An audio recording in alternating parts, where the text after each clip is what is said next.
ওকে ঠিক আছে, তুমি রেডি হও মাহফুজ, আমি তোমার জন্য একটা টিম পাঠিয়ে দিচ্ছি। ফোনটা কেটে দিয়ে তৈরি হয়ে নিলাম। একটু পরেই কয়েকজন আমার ঘরে ঢুকে গেল। হ্যাঁ, এরাই আমার টিম, এখন এদের সাথে কাজ করতে হবে।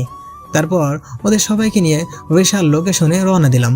লোকেশন অনুযায়ী একটা জঙ্গলের মধ্যে ঢুকে গেছে, সবাইকে নিয়ে সেখানে চলে গেলাম। একটা পুরাতন বাড়ি দেখতে পেলাম, লোকেশনটাও ওখানেই দেখাচ্ছে। তারপর বাড়িটার কাছে চলে গেলাম, একটা ভাঙা জানালা দিয়ে দেখলাম 10 থেকে 12 জনের মতো বসে আছি। তারপর টিমদের বললাম, শোনো সবাই, এক এক করে চারিদিকে ঘেরাও করে ফেলো। তারপর যখনই সময় আসবে আমি সিগন্যাল দিব, আর তখনই তোমরা অ্যাটাক করবে। বলা মাত্রই সবাই ভাগ হয়ে গেল। তারপর সবাই একটা পজিশন নিয়ে অ্যাটাক করলাম। তখন ক্রিমিনালগুলো আমাদের মারার জন্য এগিয়ে আসলো। টিম মেম্বারদেরকে ইশারা দিলাম মার্শাল আর্ট শুরু করে দিতে। মার্শাল আর্টের মার খেয়ে ক্রিমিনালগুলো বেশিক্ষণ টিকে থাকতে পারলো না, সবাই ব্যথায় গড়াগড়ি করতে লাগলো। তখনই ওদের দলের নেতাকে ধরলাম। স্যার, আমাকে মাফ করে দিন স্যার, আমার অনেক বড় ভুল হয়ে গেছে, আর কখনো এমন হবে না। এই তার বাচ্চা, আগে বল রিশা সিআইডি অফিসারকে কোথায় রেখেছিস? স্যার, ওই ম্যাডাম উপরে আছে স্যার। আচ্ছা চল এখন উপরে। বলে নেতাকে নিয়ে ধরে উপরে নিয়ে চলে গেলাম। উপরে গিয়ে দেখে রিশা মাটিতে পড়ে আছে, হাত পা দড়ি দিয়ে বেঁধে রাখা হয়েছে। তাড়াতাড়ি গিয়ে বাঁধনগুলো খুলে দিলাম। এই রিশা, তুমি ঠিক আছো তো? আমি একদম ঠিক আছি। আর এই লোকগুলো ড্রাগ ম্যাগনেটের চেষ্টা করে যাচ্ছে, এদেরকে তুমি ছাড়বে না। নেতাটার কলার ধরে উঁচু করে ফেললাম। এই ড্রাগনের চামচা, ড্রাগন কোথায় বল? স্যার, আমি জানি না যে ড্রাগন কোথায়, ওকে আমরা কখনোই দেখি নাই স্যার, আমরা শুধু ওর সাথে ফোনে কথা বলি, তাছাড়া ওর সাথে কোনোভাবেই যোগাযোগ করতে পারি না। ওর যখন প্রয়োজন হয় তখনই শুধু আমাদেরকে ফোন করে বলে দেয়। তবে হ্যাঁ স্যার, সামনে এই শহরে যে কলেজটা আছে ওইখান থেকেই ড্রাগগুলো পাচার হবে, এটা আমি জানি, কিন্তু এর সাথে আর কার কার হাত আছে সেটা আমি জানি না। ওকে ঠিক আছে, সেগুলো তো বের করেই নিব। তবে তার আগে তোদের একটা ব্যবস্থা তো করতেই হবে। এখন চল আমার সাথে। আর রিশা, তুমি তো ফোন করে আমার ঘুম হারাম করে দিয়েছিলে। আমি তো জানতাম যে এরা তোমাকে ছেড়ে দিয়েছে, কিন্তু যখন ফোন করে বললে যে তোমাকে ওরা আটকে দিয়েছে, তখন তো মাথায় কিছু ঢুকছিল না। তবে এখন তুমি সেফ আছো, আর আমিও তোমাকে রক্ষা করে বন্ধুত্বটা বজায় রাখতে পারলাম। তোমার সিআইডি টিমকেও জবাবদিহি করতে হবে না। বড় একটা ঝামেলা থেকে বেঁচে গেলাম। আচ্ছা এবার চলো, তোমাকে সেফলি সিআইডি টিমের হাতে দিয়ে আসি। তারপর ক্রিমিনালগুলোকে পুলিশের হাতে দিয়ে তুলে দিলাম। রিশাকে নিয়ে ওর টিমের হাতে তুলে দিলাম। সবাই তো আমাকে দেখে অবাক, সবাই আমার আসল পরিচয় জানতে চাইলো। তখন আমি তাদেরকে আমার কমান্ডার পরিচয় আর মিশন সম্পর্কে জানালাম। তখন তারা আশ্বস্ত হলো। তারপর সবার কাছ থেকে বিদায় নিয়ে বাসায় চলে আসলাম। বাসায় একা থাকা তানহার ব্যবহারগুলো মনে পড়ে গেল। মনটা আবার অনেক খারাপ হয়ে গেল। যতই আমাকে অপমান করুক, জীবনের প্রথম তো তানহাকেই ভালোবেসেছিলাম। এখন একা থাকলে মনটা আরও খারাপ হয়ে যাবে।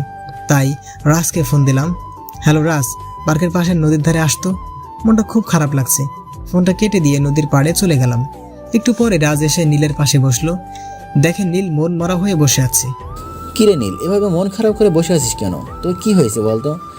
সেই তান্হা অপমান করার পর থেকে তুই এভাবেই আসছিস। তুই ওকে ভুলে যা, না হলে আর কতদিন এভাবে নিজের মনকে কষ্ট দিবি? আরে ভাই, আমি নিজের মনকে কোনো কষ্ট দিচ্ছি না। আমি তো তানহাকে ভুলে থাকার চেষ্টা করতেছি, কিন্তু কিছুতে ওর সাথে কাটানোর সময়গুলো ভুলতে পারছি না।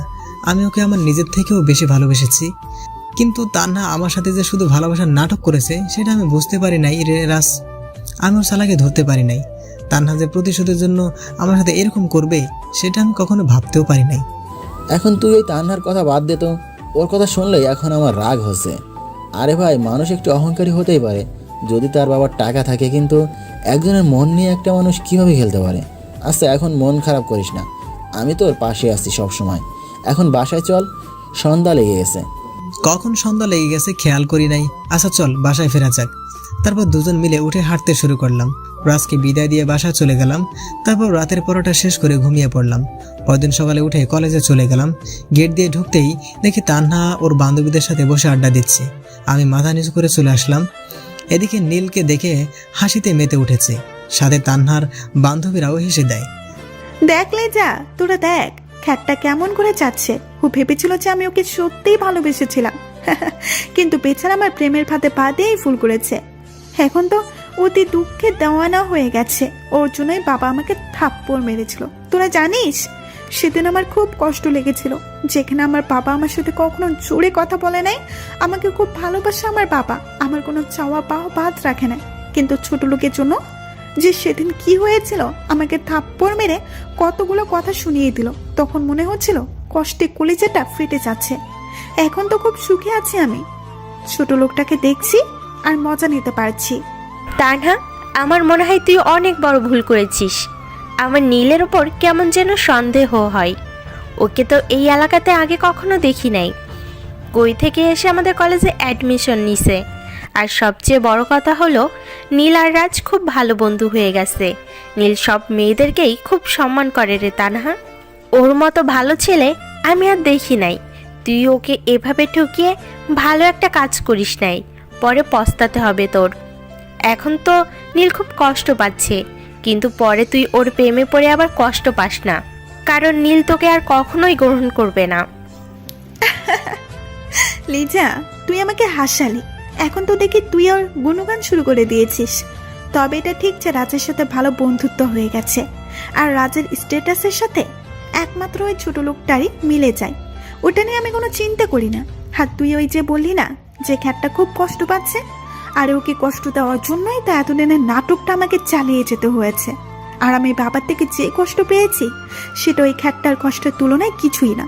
ওকে যে এত ভালো বলছিস তুই, তুই কি জানিস যে এইসব ছেলেরা মেয়েদেরকে দেখিয়ে দেখিয়ে সম্মান দেয় যাতে মেয়েরা ওদের প্রেমে পড়ে যায়? আর আমি কখনো আফসোস করব না এই ভেবে যে আমি ওকে ঠকিয়েছি। আরে ওর মতো ছেলেরা আমার চারপাশে সবসময় ঘুরে বেড়ায়, আর ওর মতো ছোট লোকের প্রেমে পড়বো আমি? লিজা, তুই বলতেও পারিস এক এক সময় এক এক কথা। ওর প্রেমে তো পড়া দূরে থাক, ওকে তো আমার মনেই থাকবে না। কত ছেলেকে এভাবে শায়েস্তা করলাম, শুধু ওকে একটু বেশি করে ফেলেছি। তবে আমার কোনো সমস্যা হচ্ছে না বা খারাপ লাগছে না যে ওকে আমি কষ্ট দিয়েছি। আচ্ছা, এখন ক্লাসের সময় হয়ে গিয়েছে, চল ক্লাসে চলে যাই। তারপর তান্হা আর ওর বান্ধবীরা মিলে ক্লাসে চলে যায়, কিন্তু গিয়ে দেখে ক্লাসে এখনো স্যার আসে নাই, আর রাজ আর নীল একা বসে আছে। আরে তানহা দেখ, নীল আর রাজ ক্লাসে একা বসে আছে। ক্লাসে তো কাউকে দেখি না। বুঝলি রে লিজা, এটাই হলো কাটা গায়ে নুনের ছিটা দেওয়ার মতো। এখন ছোট লোকটার সাথে ভালো করে মজা নেওয়া যাবে। চল ওকে কিছু কথা শুনিয়ে আসি। রাজের সাথে গল্প করছি, হঠাৎ করে দেখি তান্হা আর ওর বান্ধবীরা আসছে। তখন মাথা নিচু করে রাখলাম। আমি জানি তান্হা এসে এখন আমাকে রাগানোর জন্য কিছু কথা বলবে। এই রাজ, তান্হা আসছে দেখ, ওর সাথে কোনো প্রকার কথা বলবি না, শুধু চুপ করে থাকবি। দরকার হলে ওর সাথে আমি কথা বলবো। কি রে ছোট লোক, এখানে বসে কি গল্প করছিস রে? ও বুঝেছি, ছ্যাঁকা খেয়ে সেই দুঃখগুলো এই বান্ধবীটার সাথে শেয়ার করছিস না রে। কিন্তু কি জানি তোর জন্য আমার কোনো রকম মায়া কাজ করছে না। শুধুমাত্র তোর জন্য বাবা আমাকে থাপ্পড় মেরেছিল, সাথে অনেকগুলো কথাও শুনিয়েছিল। যাই হোক, সেটা বাদ দিলাম। এতদিন ধরে তো আমার টাকা দিয়ে আমোদ ফুর্তি করেছিস। যাক, একদিক থেকে ভালোই হয়েছে। নিজের বাবার টাকায় তো আর জীবনে খেতে পারবি না, আমার বাবার টাকায় খেয়ে নিয়েছিস। তো এখন কি রাজার টাকায় খাওয়ার চিন্তা করছিস নাকি? রাগের চোটে ওর চোখ দুটো লাল হয়ে গেছে। আমি ইশারায় ওকে ঠান্ডা থাকতে বললাম। আচ্ছা তান্হা, আপনার কি সারাদিনে কোনো কাজ নাই, নাকি একটাই কাজ যে আমাকে বিভিন্ন কথা বলে রাগানো? কিন্তু একটা কথা শুনে রাখুন, আপনি মনে করে থাকেন যে আমি আপনার কাছ থেকে ধোঁকা খাওয়ার পর একেবারে এলোমেলো হয়ে গেছি, তাহলে আপনি খুব ভুল ভেবে বসে আছেন। কারণ আমি এখন কোনো প্রকার ডিপ্রেশনে নাই, আমি সম্পূর্ণ খুশি আছি। আর হ্যাঁ, আপনার প্রতি আমার কোনো ইন্টারেস্ট নাই, যা ছিল সেগুলো ঘৃণার সাগরে ভাসছে। কারণ আপনি একজনের মন ভেঙে দিয়েছেন। কারোর ক্ষতি করলে তখন মাপ চাইলে পরবর্তীতে আবার মানিয়ে নেওয়া যায়, কিন্তু কারোর মন ভাঙলে সেটা এত সহজে জোড়া যায় না। আপনি তো একজন প্রতারক যে মানুষের মন নিয়ে খেলা করে। আপনি এখন এখান থেকে আসতে পারেন, আর আপনার কোনো কথা এখন আমি আর শুনতে চাচ্ছি না। আমার কথাগুলো শেষ হতেই ক্লাসে স্যার চলে আসে। তুই আমাকে অনেক জ্ঞান দিয়েছিস এত সময় ধরে, এখন ক্লাসে স্যার চলে আসছে, নয়তো আমিও তোকে কিছু জ্ঞান দান করতাম। ছোট লোক, আইলি যা, চল গিয়ে বসি। মনে মনে হাসলাম, ওরে তান্হা, তুমি তো এখনো আমাকে চেনো নাই। যখন তোমার সামনে আর আসবো না তখন তুমি বুঝবে যে কি হারিয়েছো। এখন এসব বাদ দেই, আমাকে যখন সামনে দেখবে না তখন আমাকে পাবার জন্য আফসোস করবে।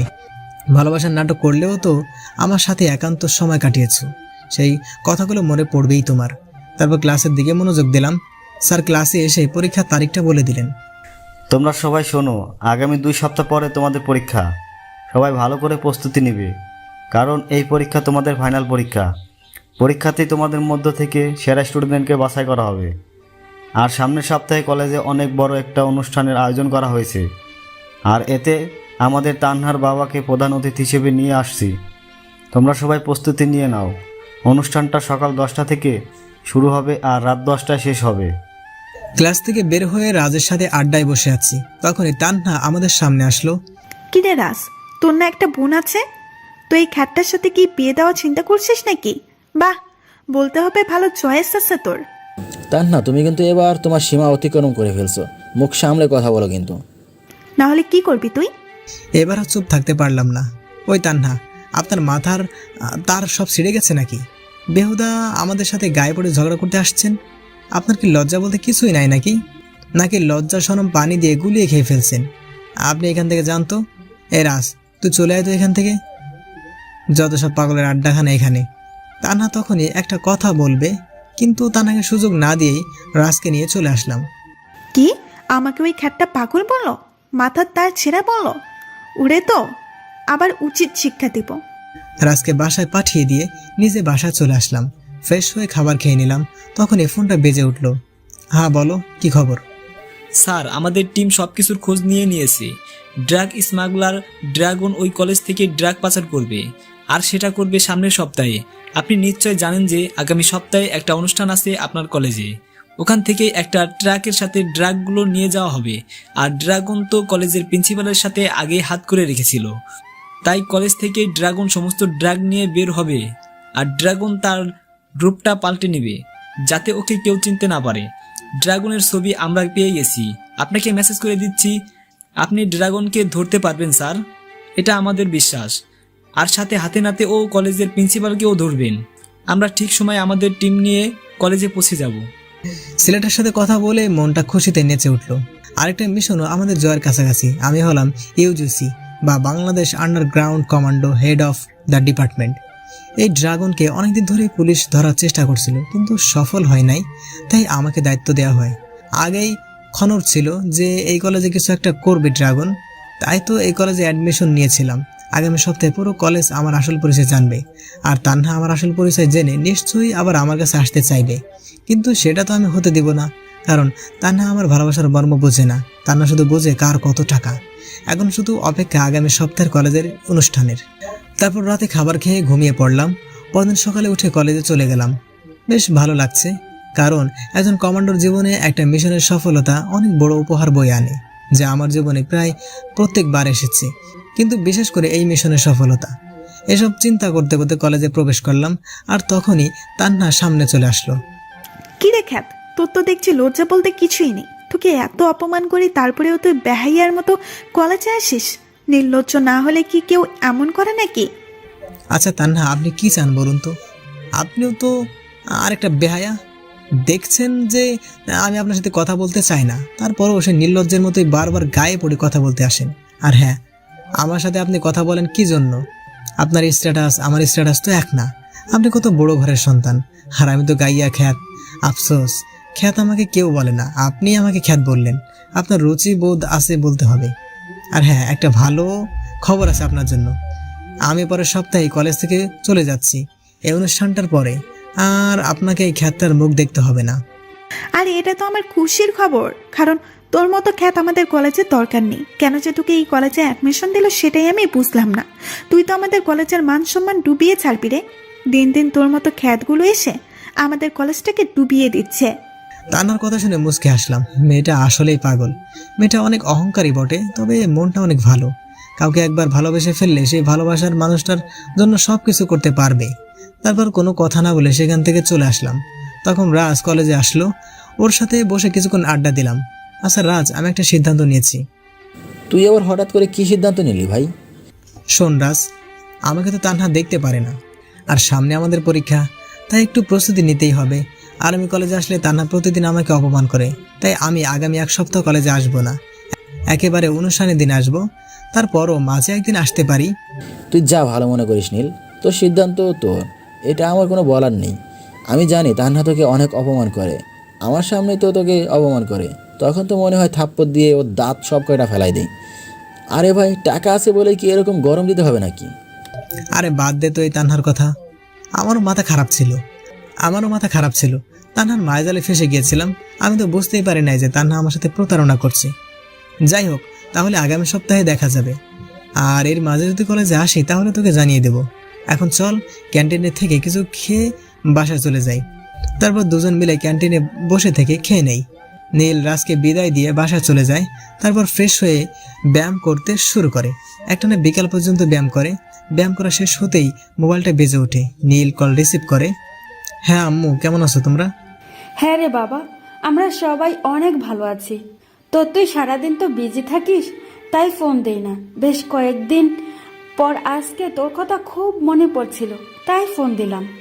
আরে আম্মু, খুব ভালো করেছো ফোন দিয়ে, না হলে আমি তোমাকে ফোন করতাম। তুমি কোনো চিন্তা করো না, আমার কাজ প্রায় শেষ হয়ে গেছে। আগামী সপ্তাহে আমি বাসায় চলে আসতে পারবো। আমার এই মিশনটার শেষের দিকে। হ্যাঁ, সেটা তো আমরাও জানি, ওই জন্যই তো তোকে বিরক্ত করি না। তোর বোন তো মুখ ফুলিয়ে বসে থাকে, তুই আসলে বলে তোকে খুব মারবে, কারণ এতদিন তো ওকে ছাড়া কোথাও যাস নাই, তাই রেগে আছে, বসে আছে। এই রে, পেতনিটা সত্যি তো তাহলে রাগ করে আছে। আম্মু, আমি ওর সাথে কথা বলবো না। তুমি ওকে বলে দিও যে আগামী সপ্তাহে বাসায় চলে আসবো। এখন তাহলে রাখি, একেবারে বাসায় গিয়ে কথা বলবো। তারপর ফোনটা রেখে দিলাম। এভাবে দিনটা ভালো মতোই কেটে যায়। পরদিন সকালে কলেজে গিয়ে দেখি নীল আসে নাই, শুধু রাজ একা বসে আছে। কি রে, নীল তো এত দেরি করে না কলেজে আসতে, তাহলে আজকাল হলোটা কি? কি রে রাজ, তোর ছোট লোক বন্ধুটা আজকে আসে নাই? তান্নার কথা শুনে সামনের দিকে তাকায়। তান্নাকে দেখে অস্বস্তি লাগে, কারণ তান্নাকে। আচ্ছা তান্না, তোমার কি আর কোনো কাজ নাই বলো তো? এই শুধু নীলের পিছনে পড়ে আসো কেন? আর তুমি তো ওকে ছোট লোক বলো, তো আজকে আবার ওর খোঁজ করছো কেন? সূর্য আজকে আবার কোন দিকে উঠলো? না, সূর্য তো পূর্ব দিক থেকে উঠেছে, তাহলে কেসটা কি? দেখ রাজ, আমি কিন্তু তোর এসব আজাইরা প্যাচাল শোনার জন্য আসি নাই। তোর কাছে শুধু জানতে চেয়েছি যে নীল আসে নাই কেন। আরে নীল আসে নাই কেন সেটা বলতে তো তোমার কাছে আমি বাধ্য নই। যাও গিয়ে ওর কাছেই শুনে আসো যে আজকে কেন কলেজে আসে নাই। তোমার ওপর কিন্তু আমার সন্দেহ হচ্ছে, তুমি কি আবার নীলকে সত্যিই ভালোবেসে ফেললে নাকি? কিন্তু সেটাতে আর লাভ নেই, কারণ নীল তোমাকে আর গ্রহণ করবে না। ওই ছোট লোক, রাগ তোর নীল। দুই ছোট লোক এক হয়ে আবার ফালতু কথা বলছে। আরে এই ক্যাটটাকে আমি কেন, কোনো মেয়েই ভালোবাসবে না। হাসছে আবার ভালোবাসার কাহিনী শোনাতে। আরে ওকে তো প্রত্যেক দিন ধুলাই করি, তো আজকে দেখলাম না, তাই জিজ্ঞেস করতে আসলাম। তুই থাক এখানে, ছোট লোক কোথাকার। বলে তান্না সেখান থেকে চলে গেল। তান্নার কাহিনী দেখে হেসে দিল। আসলেই মাথায় তার সব কয়টাই সেরা আছে। হ্যাঁ, তবে মনটা অনেক ভালো, বিপরীত দিকে দেমাগটা একটু বেশি। রাজের সাথে কথা বলে মুডটাই খারাপ হয়ে গেল। বলে কি না, আমি ছোট লোকটাকে ভালোবেসে ফেলেছি। আরে ওটাকে কোনো মেয়েই পাত্তা দিবে না। তারপর ওর বান্ধবীদের সাথে বসে আড্ডা দিতে থাকি, এভাবে দিনটা কেটে যায়। পরদিন তান্না কলেজে আসে, বাট আজকেও নীলকে দেখতে পায় না। তান্নার মনে তো একটু খারাপ লাগা কাজ করছে। কি রে, খ্যাটটা কোথায় উধাও হয়ে গেল? কোনো সমস্যা হয় নাই তো আবার? ধুর, আমি আবার ওকে নিয়ে ভাবছি কি জন্য? আমার মাথাটা মনে হয় খারাপ হয়ে গেছে। ওই ছোট লোকটাকে নিয়ে এত ভাবতেছি কেন আমি? ওকে তো আমি ভালোবাসি না, তবুও কেন বারবার ওর কথা মনে পড়ছে। আবার কলেজের চারপাশ একবার চোখ ঘুরিয়ে দেখে নেই, না কোথাও তো নীল নেই। তান্না এমনভাবে চারিদিকে তাকাচ্ছে, তখন লিজা এসে হাজির হয়। কিরে তানহা, কাকে এত খুঁজছিস আর এত কি ভাবছিস? কখনো তো তোকে এমন করতে দেখি নাই। লিজার কথায় আটকে উঠি। কই না তো, আমি কাউকে খুঁজছি না। আজ এত কি নিয়ে ভাববো আমি? আমার কি কিছুই চিন্তা আছে নাকি যে সেটা নিয়ে ভাববো আমি? কিছু একটা নিয়ে তো ভাবছিস, সেটা আমি শিওর। তবে আমি কিছু একটা আভাস পাচ্ছি। এই 2 দিন দেখতেছি যে নীল কলেজে আসে নাই, আর তুইও এই 2 দিন কি নিয়ে যেন চিন্তায় আছিস। শোন তানহা, তুই যতই নীলকে অপমান করিস না কেন, যতই ভালোবাসার নাটক করিস না কেন, বাট ওর সাথে কাটানো একান্ত সময়গুলো তোর এখন মনে করছে। নীলকে এখন তুই অনেক মিস করছিস, সেটা আমি খুব ভালো করে বুঝতে পারছি। তাই বলি কি, নীলকে আপন করে নে, দেখবি সুখী হবি। তাই লিজা, তোর মাথা কি আসলেই খারাপ হয়ে গেছে নাকি? আরে লিজা, আমি ওই খ্যাটটাকে কখনোই ভালোবাসি নাই, আর বাসবো না। তুই কি মনে করেছিস ওই একান্ত সময়গুলো আমার মনে পড়ছে? আরে কখনোই না। আর আমি ওই ছোট লোকটাকে দু চোখে দেখতে পারি না। সেটা দেখাই যাবে সময় হলে। আমি শিওর যে তুই একদিন তোর ভুলটা বুঝতে পারবি আর নীলকে আপন করতে চাইবি, কিন্তু তখন আর সেটা হবে না। ঠিক আছে, এখন এই বিষয় বাদ দি, চল ক্লাসে যাই, তারপর দুজন মিলে ক্লাসের দিকে রওনা দেই। এদিকে নীল সমস্ত রকম প্রিপারেশন নেয় মিশনটার জন্য। এই দুদিন বেশ ভালোভাবেই কেটেছে, বাকি দিনগুলো ভালোভাবে কাটতে থাকে। আরও 2 দিন নীলের কেটে যায়, কিন্তু অপরদিকে তানহার মনে কেমন যেন খারাপ লাগা কাজ করছে। কিছু যেন একটা হারিয়ে ফেলছে। সে সবসময় কিছু একটা নিয়ে ভাবতে থাকে, কিন্তু সেটা সে বুঝতে পারছে না যে কি হয়েছে। 5 দিন পর নীল কলেজে যায়, তারপর রাজের সাথে আড্ডা দিতে থাকে। তানহা কলেজে এসেই দেখতে পায় যে নীল এসেছে। মনের অজান্তে মুখ দিয়ে আনন্দের হাসি বেরিয়ে যায়। তানহা বুঝতে পারে যে নীলকে দেখে তার এমন ভালো লাগা কাজ করছে। এখন তানহা সেখানে বেশি সময় না দাঁড়িয়ে থেকে চলে যায়। নীল আর রাজ হেসে হেসে গল্প করতে থাকে। জানিস নীল, তান্না সেদিন তোর কথা জিজ্ঞাসা করেছিল, কিন্তু বুঝলাম না হঠাৎ করে তোর কথা জিজ্ঞাসা করেছিল কেন। এই ভাই বাদ দে তো তুই এসব, এখন আড্ডা দে। আর কিছুক্ষণ আড্ডা দিয়ে কলেজ থেকে চলে গেলাম। দেখতে দেখতে 59 দিনটা চলে আসলো। আমিও পুরো রেডি হয়ে কলেজে চলে গেলাম। কলেজে ঢুকে দেখি অনেক বড় আয়োজন করেছে। কলেজের সামনে একটা মঞ্চ বসানো হয়েছে আর সবার জন্য চেয়ার দেওয়া হয়েছে। আমি রাজকে নিয়ে শেষের চেয়ারটাতে বসে গেলাম। রাজ একটু অবাক হলো, কারণ সবাই সামনেই বসতে চায় আর আমি ইচ্ছে করে পিছনে বসলাম। আমি রাজকে ইশারা দিয়ে বললাম যে পরে বুঝিয়ে বলবো। ঠিক 10টার সময় অনুষ্ঠান শুরু হলো। প্রধান অতিথি হিসেবে তান্নার বাবা আসলো, সাথে তান্নাও ওর বাবার সাথে আসলো, কিন্তু প্রিন্সিপালকে কোথাও দেখতে পাচ্ছি না। নেমে খারামি মনে হয় ড্রাগনের ডিল করতে ব্যস্ত। একটু ওয়েট করো মশাই, আজকে তোমার সব প্ল্যান শেষ। পাশে তাকিয়ে দেখি আমার পুরো টিম ছদ্মবেশে এসেছে। আমি তাদের ইশারা দিয়ে অবস্থান জানিয়ে দিলাম। একটু পরে প্রিন্সিপাল এসে বক্তৃতা দেওয়া শুরু করলো। সবকিছু ঠিকঠাক চলতেছিল, কিন্তু ঠিক 12টার সময় কলেজে 10টা ট্র্যাক প্রবেশ করলো। সবগুলোতেই অনুষ্ঠানের খাবার বোঝাই করা। আমার তো তখনই সন্দেহ হলো খাবার আনতে আবার ট্র্যাক লাগে নাকি। নিশ্চয়ই এখানে গন্ডগোল আছে।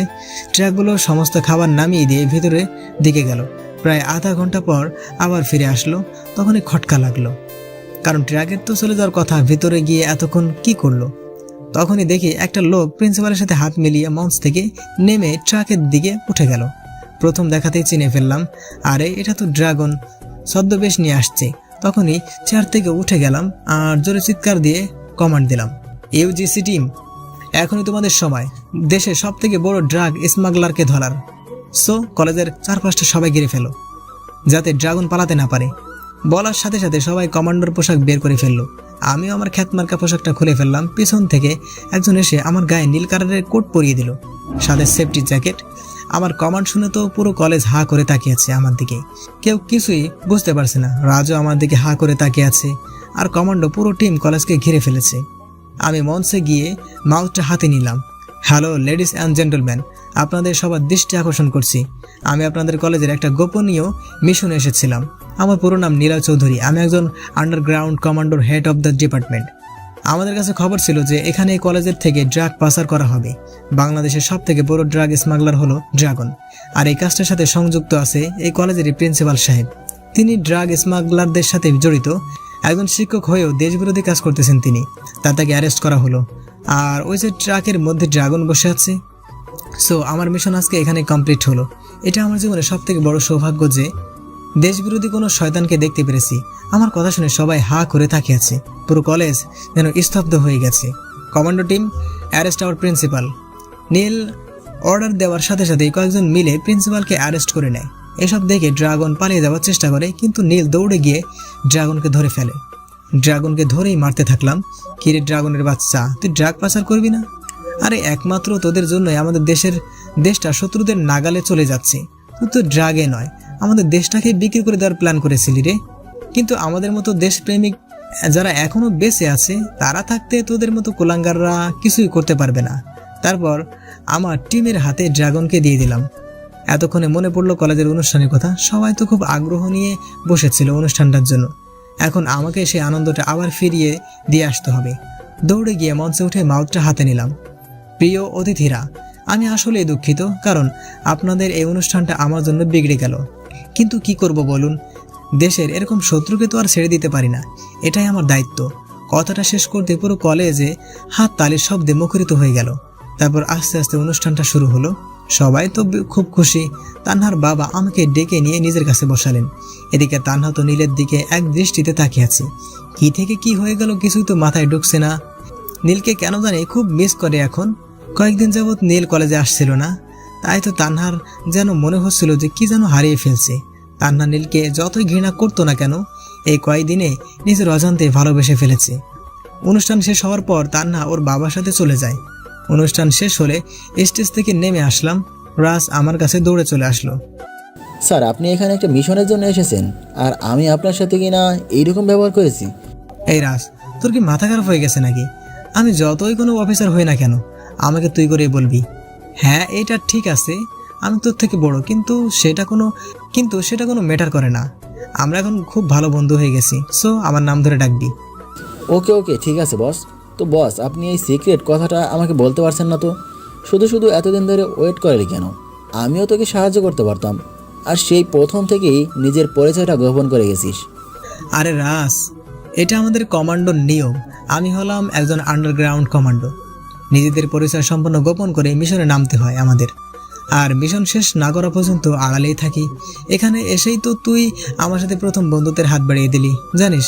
তখন আমি খুব খুশি হয়েছিলাম, কারণ কোনো খ্যাত মানুষের কেউ বন্ধু হয় না। আমি পরীক্ষার আগের দিন পর্যন্ত এখানে থাকবো, তারপর চলে যাব। ততদিন তোর সাথে পুরো এলাকাটা ঘুরে বেড়াবো। আচ্ছা, এখন চল, তোকে বাড়িতে পৌঁছে দিয়ে আসি। তারপর নীল আর রাজ মিলে বেরিয়ে পড়ে, নিজের বাবার সাথে বাড়িতে চলে যায়। কিছুতেই মাথাতে ঢুকছে না। নীলকে খ্যাত ছোট লোক বলে এত অপমান করলাম, ওকে কি না কি ভাবছিলাম, আর কি বের হলো ওর পরিচয়। তাই বাবার কাছে চলে যায়, গিয়ে দেখে বাবা রুমেই বসে আছে। আচ্ছা বাবা, তোমার কাছে আমি একটা কথা জিজ্ঞেস করব? হ্যাঁ মা, কি জানতে চাস বল। বাবা, নীল তো একটা খ্যাত আর ছোট লোক, ওকে তো আমি পছন্দ করতাম না, সব সময় ওকে অপমান করতাম, কিন্তু আজকে তো কিছুতেই বুঝতে পারলাম না। আর সেদিন ওই ছোট লোকটার জন্য আমাকে থাপ্পড় পর্যন্ত মারলে। এই তানহা, তুই কাকে খ্যাত বলছিস? তুই কি শুনতে পাস না যে নীল কি বললো তখন? আরে নীল হলো একজন আন্ডারগ্রাউন্ড কমান্ডো, এখানে এই মিশনে আসছিল। আমার কাছে আগেই একটা ফোন এসেছিল যে এখানে নীল আসবে, ওর সমস্ত দায়িত্বের জন্য আমি নেই। কিন্তু দুর্ভাগ্যবশত ওকে আমি চিনতাম না। পরে যখন তোর কথা মতো কলেজে ওকে অ্যারেস্ট করতে গেলাম, তখন আমার ফোনে একটা ফোন এসেছিল। আর ফোনের ওপাশে কে ছিল জানিস? আমাদের দেশের প্রধানমন্ত্রীর কমান্ডো প্রধান, যে কিনা এই মিশনটা নিয়ে কাজ করেছিল। আমাকে বলল, যদি এমপির দায়িত্বটা হারাতে না চাও তাহলে এই ছেলেটাকে ছেড়ে দাও। আর আমার কাছে নীলের পরিচয় বলে দিল। তখনই আমার অবস্থা খারাপ হয়ে গিয়েছিল, তাই তো চর মেরেছিলাম। বাবা, তুমি কি বলছো এসব? বাবার কথা শুনে যেন তান্নার পায়ের নিচের মাটি সরে গেল, কপালে ঘাম জমতে শুরু করে। বাবার এক একটা কথা শুনে বড় বড় ধাক্কা খেতে থাকে। কিন্তু বাবা, আমি যে অনেক বড় একটা ভুল করে ফেলেছি। সেদিন তো কলেজে নীলের কোনো দোষ করেছিল না, আমি ওকে বিরক্ত করেছিলাম। তারপর তোমাকে মিথ্যে বলে পুলিশ আনি, কিন্তু তুমি যখন অর্জুন আমাকে চর মারলে তখন আমার খুব রাগ হয়েছিল। আমি অহংকারে ফেটে পড়েছিলাম আর প্রতিজ্ঞা করেছিলাম যে ওকে শাস্তি দিব। তাই পরে ওর সাথে প্রেমের নাটক করা শুরু করি, আর ওকে আমার মোহে আবদ্ধ করে ওর জীবন থেকে সরে যাই। আমি অনেকগুলো ভুল করেছি আর অন্যায় করেছি। আগে ওকে দেখতে পারতাম না, কিন্তু এখন নিজের অজান্তে ওকে ভালোবেসে ফেলেছি। কিন্তু নীলকে এখন আমাকে মেনে নেবে? কারণ ওর মনটা তো আমি ভেঙে দিয়েছি। সেটা আমি জানি না রে তানহা, তবে একটা বিষয় জানি, নীল খুব ভালো ছেলে, সবার সাথে ভালো করে মিশে যেতে পারে, সবাইকে খুব ভালো সম্মান দেয়। এই যুগে এরকম ছেলে আরেকটা মেলে না সহজে। আর তুই তো ওর মনটাই ভেঙে দিয়েছিস, কারণ মন ভাঙলে সহজে সেটা জোড়া লাগে না। হ্যাঁ, যদি পারিস তাহলে পায়ে ধরে ক্ষমা চাইবি, এখানে আমার কিছু বলার নাই। বাবা, আমি জানি যে নীল আমাকে মেনে নিবে না, কারণ এখন নীলও আমাকে অবহেলা করে চলে। আমি ওকে ছাড়া এখন বাঁচতে পারবো না বলে রুমে চলে যায়, বিছানায় শুয়ে কাঁদতে থাকে। এটা আমি কি করলাম? নীল এত বড় একজন মানুষ হয়েও কখনো নিজের অহংকার দেখালো না। ইচ্ছে করলেই তো আমার থেকে প্রতিশোধ নিতে পারত, কিন্তু সেটা নীল করে নাই, বরং মাথা নিচু করে আমার সব সময় অপমান সহ্য করে গেছে। এখন আমি নীলকে ছাড়া তো বাঁচতে পারবো না। মনের অজান্তেই ওকে ভালোবেসে ফেলেছি। এখন ওকে ছাড়া শূন্যতা বিরাজ করছে বলেই কাঁদতে থাকে। একসময় ঘুমিয়ে যায়। এদিকে নীল বাসায় গিয়ে ল্যাপটপ অন করে, তারপর নেট থেকে ওর আম্মুকে ফোন করে। এই আম্মু, কেমন আছো তোমরা? সত্যি তোমাদের সাথে অনেকদিন পর কথা হচ্ছে। আরে আমরা তো অনেক ভালো আছি, তো তোর মিশনের কি অবস্থা? আম্মু, এটা তো অনেক বড় একটা খুশির ব্যাপার, কারণ আজকে আমাদের মিশনটা কমপ্লিট হয়েছে। কিন্তু আমি ভাবতে পারছি না যে কলেজের প্রিন্সিপাল এই ড্রাগ স্মাগলিংদের মতো জঘন্য অপরাধ করছে। শিক্ষকরা যদি এগুলো করতে পারে তাহলে দেশের অবকাঠামো কোন জায়গায় গিয়ে দাঁড়াবে? কি বলিস কি তুই?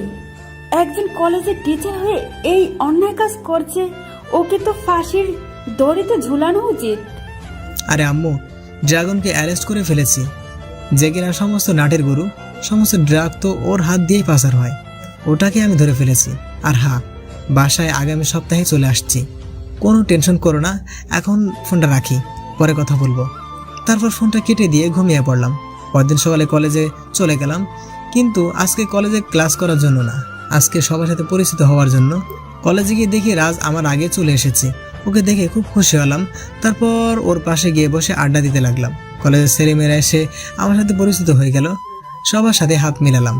এখন একটা বিষয় মনে হলো, যখন নিজের পরিচয় দেই নাই তখন কেউ কোনো কথা বলতে আসে নাই, কিন্তু এখন আমার পরিচয় জেনে সবাই আমার কাছে আসলো আর সম্মান জানাচ্ছে। কি আজব দুনিয়া রে। রাজ আর নীল বসে গল্প করতে লাগলো আর হাসাহাসি করতে লাগলো। এদিকে তান্না কলেজে এসেই দেখলো যে নীল বসে আছে। তান্না মুস্কি মুস্কি হেসে দিল, নীলের কাছে এসে বসে পড়লো। কেমন আছো তুমি নীল? তান্নার এরকম আচরণ দেখে অবাক হয়ে গেলাম। কি হলো তান্না, তুমি এরকম গায়ের সাথে মিশে বসলে কেন? আরে তুমি তো আমার বয়ফ্রেন্ড, দুইজন দুজনকে খুব ভালোবাসি, তো তুমি এমন করছো কেন? তুমিও তো আমাকে অনেক ভালোবাসো। এই, তোমার কি মাথা খারাপ হয়ে গেছে নাকি? কই থেকে এসে গায়ের সাথে মিশে বসছো, আবার অধিকার খাটাচ্ছ? তোমার জন্য আমার মনে এখন কোনো জায়গা নেই, তুমি আমার আগে থেকেই মন ভেঙে দিয়ে বসে আছো। নীল, আমি তোমাকে খুব ভালোবাসি, বিশ্বাস করো, তোমাকে ছাড়া বাঁচতে পারবো না। আমিও তোমাকে দেখতে পারতাম না, এইসব করেছিলাম প্রতিশোধ নেওয়ার জন্য, কিন্তু এখন তোমাকে ছাড়া কোনো কিছু চিন্তা করতেই পারছি না। প্লিজ আমাকে একটা শেষ সুযোগ দাও। সেটা সম্ভব নয়, তোমার উপর থেকে সমস্ত বিশ্বাস উঠে গেছে আমার। তোমাকে এখন আমার একটুও বিশ্বাস হয় না। তুমি আমার মনটা কেড়ে নিয়ে কাছের মতো ভেঙে ফেলে দিয়েছো। এখন আমার থেকে সরে যাও বলেই উঠে দাঁড়ালাম। তখনই পায়ে পড়ে যাই। নীল, আমি তোমাকে খুব ভালোবাসি, আর আমি তোমাকে ছাড়া বাঁচতে পারবো না। তোমাকে নিজের অজান্তেই ভালোবেসে ফেলেছি, প্লিজ আমাকে ফিরিয়ে দিও না। নিজের পাটা ছাড়িয়ে নিয়ে রাজের সাথে চলে আসলাম, কারণ এসব কাহিনী দেখার সময় আমার নাই। এসব অনেক দেখেছি, আমাকে আবার নতুন করে ফাঁদে ফেলানোর চেষ্টা করছি, কিন্তু আমি তো সেই সুযোগ আর দেব না। রাজকে নিয়ে নদীর তীরে চলে আসলাম, তারপর দুজনে বসে পড়লাম। আচ্ছা রাজ, মানুষকে এই পৃথিবীতে নিজের স্বার্থ ছাড়া কিছুই বোঝে না নাকি? আমি যখন সাধারণভাবে ছিলাম তখন আমাকে কোনো পাত্তাই দেয় নাই, কত কিছু বলে অপমান করেছি, আর এখন যেই না আমার পরিচয় জেনেছে তখনই আমার কাছে ভালোবাসার দাবি নিয়ে চলে এসেছে। নীলরে দুনিয়াটা বড়ই অদ্ভুত, নিজের স্বার্থ ফুরিয়ে গেলেই সে ছেড়ে চলে যাবে। তান্না তো সেটা ব্যতিক্রম কিছুই করে নাই, তোর সাথে ভালোবাসার নাটক করে চলে গেছে। আচ্ছা এখন চল বাসায় চলে যাই। তারপর দুজন বাসায় চলে গেলাম। এভাবে কেটে গেল কয়েকটা দিন, চলে গেল। তান্না আমার কাছে অনেকবার এসেছে, কিন্তু আমি ওকে পাত্তা দিই নাই। তারপর পরীক্ষার দিন চলে আসলো, কলেজে চলে গেলাম, কিন্তু তান্নাকে কোথাও দেখতে পেলাম না। কি ব্যাপার, কি হয়েছে? তান্না তো কখনো দেরি করে কলেজে আসে না, কিন্তু একটু পরেই কলেজে একটা কালো কালারের গাড়ি প্রবেশ করলো। গাড়ি থেকে একটা মেয়ে নামলো। প্রথমে তো চিনতে পারলাম না, তবে একটু পরেই তো চোখ চড়ক গাছ। আরে এটা তো তান্না, নিজের শরীরের একই অবস্থা করেছে, চোখের নিচে কালো দাগ পড়ে গেছে, শরীরটা যেন শুকনো কাঠ হয়ে গেছে। তান্না আমার দিকে একবার তাকালো, চোখের চাহনিতে অসহায়ের ছাপ, কিন্তু আমি ওর চোখে চোখ রাখতে পারলাম না, মাথাটা নিচু করে ফেললাম। তারপর তান্না পরীক্ষার হলে প্রবেশ করলো। তারপর রাজকে পরীক্ষার হলে চলে যেতে বললাম। পরীক্ষাটা হয়ে গেলে রেজাল্টের পর চলে যাব বাড়িতে। সেই কয়দিন এখানেই রাজের সাথে থাকবো। শিক্ষকরা আমাকে নিয়ে গেস্ট রুমে বসালেন, তারপর সমস্ত খাবারের আয়োজন করলো। আমি শুধু অবাক হয়ে তাকিয়ে থাকলাম, কারণ আমার মোটেও ক্ষুধা নাই। এসব কি এখন আমি খেতে পারবো নাকি? আরে স্যার, আপনারা কি করছেন এগুলো? আমি তো এসব কিছুই খেতে পারবো না, পেট এরকম ভর্তি হয়ে আছে। আরে আপনি কি বলছেন? আমরা তো সামান্য কিছু আয়োজন করেছি, বেশি কিছু করতে পারি নাই। প্লিজ আপনারা আমাকে নিজের ছেলের মতো ভাববেন। আমি আপনাদের চেয়ে অনেক ছোট, আমি অফিসার হতে পারি, কিন্তু আপনাদের মতো সম্মানিত না। আমি এখন এতগুলো খাবার কেমন করে খাবো তাই বলেন? কিন্তু কোনো কিছু বলে শিক্ষকদের থামানো গেল না, জোর করেই আমাকে খাইয়ে দিল। তারপর আমার সাথে গল্প করতে থাকলো। পরীক্ষা শেষ হয়ে গেলে রাজের সাথে ক্যাম্পাসে এসে দাঁড়ালাম। তখনই তান্না পরীক্ষা শেষ করে বাইরে বের হয়ে আসলো। চেহারা অনেক খারাপ হয়ে গেছে, নিজের শরীরের প্রতি মনে হয় যত্নই নেয় না। হঠাৎ দেখে আমার দিকেই আসছে, আমার সামনে এসে দাঁড়ালো। নীল, আমি তোমাকে একটা কথা বলতে চাই, প্লিজ না করো না। হ্যাঁ, কি বলবেন তাড়াতাড়ি বলুন। তবে হ্যাঁ, এই প্রেমের নাটক আর আমার কাছে করতে আসবেন না। আমি মিশনটা শেষ করার আগেই আপনার মিথ্যা প্রেমের মোহনাতে ভেসে গিয়েছিলাম, কিন্তু আপনি সেই ভুলটা নিজে থেকেই ভেঙে দিলেন। আমি তো আপনাকে খুব ভালোবেসেছিলাম, আপনাকে ছাড়া কোনো কিছু চিন্তাই করতে পারতাম না। তবে কেন আমার এই সরল মনটা নিয়ে খেললেন আপনি? আর নিজের চেহারা এটা কি হাল করেছেন? যত্ন নেওয়া কি একদম ভুলে গেছেন নাকি? আপনাদের কলেজের টপ সুন্দরী, তো হঠাৎ করে আপনার হলোটা কি?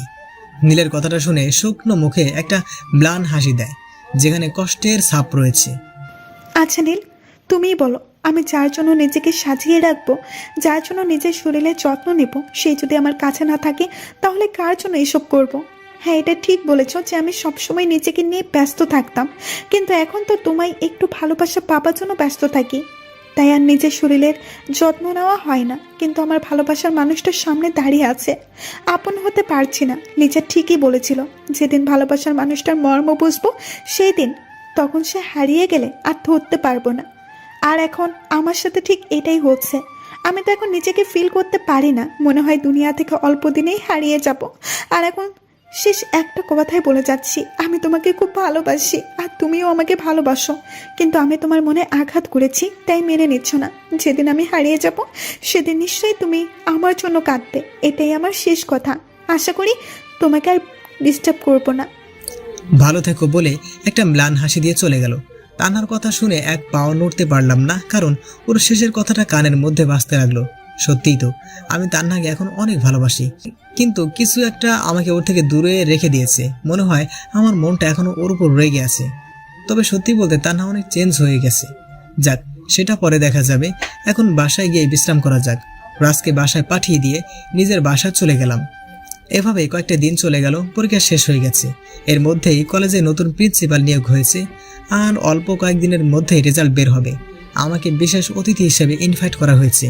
পরিবারের সাথেও অনেক দিন হলো দেখা হয় না, তাই ওদেরকে বলেছি ওখানে চলে আসতে। সব মিলিয়ে অনেক খুশি লাগছে। বিকেলবেলায় রাজকে ফোন দিয়ে একটা পার্কে আসতে বললাম। তারপর তৈরি হয়ে চলে গেলাম পার্কে। গিয়ে দেখি রাজও আসছে। রাজকে দেখে তো আমি ফিদা হয়ে গেলাম। আজকে ওকে খুব সুন্দর লাগছে। কি রে রাজ, আজকে তোকে তো হিরো হিরো লাগছে রে। এই হয়েছে, আর পাম দিতে হবে না। তুই কি কম সুন্দর নাকি? চল এখন কি এক জায়গায় বসি। আচ্ছা নীল, আমার কিন্তু তান্হাকে দেখে অনেক খারাপ লাগছে। তান্হা কিন্তু সত্যি অনেক পরিবর্তন হয়ে গেছে, সত্যি তোকে ভালোবাসে। আর ওর শরীরের অবস্থা দেখছিস? হ্যাঁ, তান্নাকে এখনো আমি অনেক ভালোবাসি, তবে কি জন্য যেন ওকে আপন করে নিতে পারছি না। ওকে দেখে তো আমার অনেক খারাপ লাগছে, তবে ভাবছি আপন করে নিব। বলছিস তো যে ওকে আপন করে নিবি, তবে দেখিস যেন দেরি না হয়ে যায়। ওর যা অবস্থা দেখলাম সেটাতে দুনিয়া থেকেই মনে হচ্ছে হারিয়ে যাবে। তুই ওকে খুব তাড়াতাড়ি আপন করে নে। হ্যাঁ, সেটা দেখব। জানিস, আমার পরিবারকে এখানে নিয়ে আসতেছি। তোদের রেজাল্টের দিন তো পুরো পরিবার সহ আমি উপস্থিত থাকবো। খুব মজা করব দুজন মিলে। আর তানহার বাবাকেও তো ইনভাইট করা হয়েছে। রাজের সাথে আরও অনেক সময় গল্প করলাম, খুব সুন্দর ছিল মুহূর্তটা। সন্ধ্যার দিকে বাসায় চলে আসলাম। এভাবে কেটে গেল আরও 2টা দিন। কালকে কলেজের রেজাল্ট দিবে। নতুন একটা হোটেলে উঠেছি আজকের রাতটার জন্য। রাতে বিছানায় বসে ফেসবুকিং করতেছিলাম, হঠাৎ দরজার কলিং বেলটা বেজে উঠলো। দরজা খুলে দেখি আব্বু, আম্মু আর আমার বোন যারা চলে এসেছে। আমাকে দেখেই তো পাগড়িটা জড়িয়ে ধরলো। কেমন আছিস তুই ভাইয়া? হ্যাঁ রে কিউটি, আমি খুব ভালো আছি। তো তুই কেমন আছিস? ভাইয়া রে, এখন খুব ভালো থাকবো, কারণ আমি তোকে পেয়ে গেছি। তোকে আজ খুব করে জ্বালাবো। আর একবার শুধু বাসায় আয়, তোর বিয়ে কেমন করে দিতে হয় সেটা খুব ভালো করে জানি আমি। আচ্ছা, যা ইচ্ছা হয় করবি। দেখ তো, বাবা মাকে বাইরে দাঁড় করিয়ে দিয়ে রাখছি আমরা। বাবা মা, তোমরা ভিতরে আসো। আমার বোনটাকে পেয়ে তোমাদের কথা ভুলে গিয়েছিলাম। তারপর সবাইকে ভিতরে নিয়ে আসলাম। আরে ভাইয়া, হোটেলটা তো আমার খুব পছন্দ হয়েছে, এটা কিনে ফেল, তাহলে আর আমার থাকার জন্য কষ্ট করতে হবে না। আরে পাগলি, আমাদের বাড়িটা তো খুব সুন্দর করে রেখেছি। তাছাড়া প্রত্যেকটা রুম তোর মনের মতো করে সাজিয়েছি। তারপরে যদি বলিস তাহলে আরো ভালো করে সাজিয়ে দিব। না রে ভাইয়া, আমার এত কিছু লাগবে না। যা দিয়েছিস সেটা আমার জন্য অনেক কিছু। আমার আর কিছুর প্রয়োজন নেই। এখন চল তো সবাই মিলে গল্প করি। তারপর সবাইকে নিয়ে গল্প করতে থাকলাম। আমাকে অনেক দিন পর কাছে পেয়ে গল্প যেন থামতেই চাইছে না। অনেক সময় পর্যন্ত গল্প করে রাতের খাবার খেয়ে নিলাম। তারপর সবাই ঘুমিয়ে গেলাম। সকালবেলায় সবাইকে নিয়ে কলেজের উদ্দেশ্যে বেরিয়ে পড়লাম। রাজকে ফোন করে দিলাম যেন তাড়াতাড়ি আসে। তারপর কলেজে পৌঁছে দেখি অনেক বড় আয়োজন করেছে। 2টা চেয়ার দেখলাম বিশেষ করে সাজিয়ে রেখেছে। নিশ্চয়ই আমার আর তানহার বাবার জন্য। কলেজে এতক্ষণ প্রায় সবাই চলে এসেছে। শিক্ষকরা আমাকে দেখে স্টেজে নিয়ে গেলেন আর আমার পরিবারকে সামনে চেয়ারে বসানো হলো। একটু পরে কলেজ গেট দিয়ে একটা গাড়ি প্রবেশ করলো। গাড়ি থেকে তানহার বাবা এগিয়ে আসলো, সাথে তানহাও আছে। শিক্ষকরা গিয়ে তানহার বাবাকে স্টেজে নিয়ে আসলেন। তানহা গিয়ে স্টুডেন্ট চেয়ারে বসলো। তারপর প্রিন্সিপাল মাউথ হাতে নিলেন।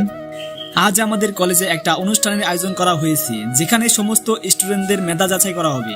ইতিমধ্যে আমাদের কলেজে একটা দুর্ঘটনা ঘটে গিয়েছে, যে কারণে আমরা সব শিক্ষকগণ লজ্জিত।